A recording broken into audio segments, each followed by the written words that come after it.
lucky to have disabled or destroyed perhaps 20 to 30% of Iran's missile power.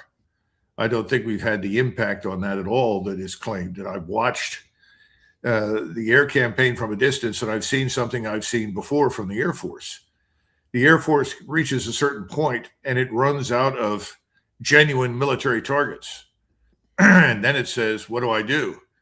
And then you go through this process of trying to justify hitting large quantities of infrastructure that have no real military utility or value at all, because that's what you can see. That's what doesn't move.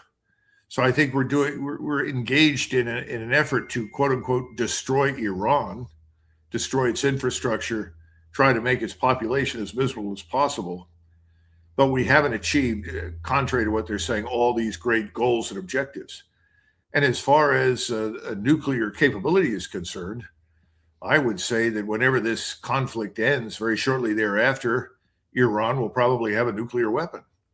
Because the real lesson people in the world are drawing from this campaign is, if you don't have a nuclear weapon, you're a middle-sized power, and you disagree with Israel or the United States, then you run the risk of being attacked. Ergo, you'd better get a nuclear weapon so that you can deter attacks.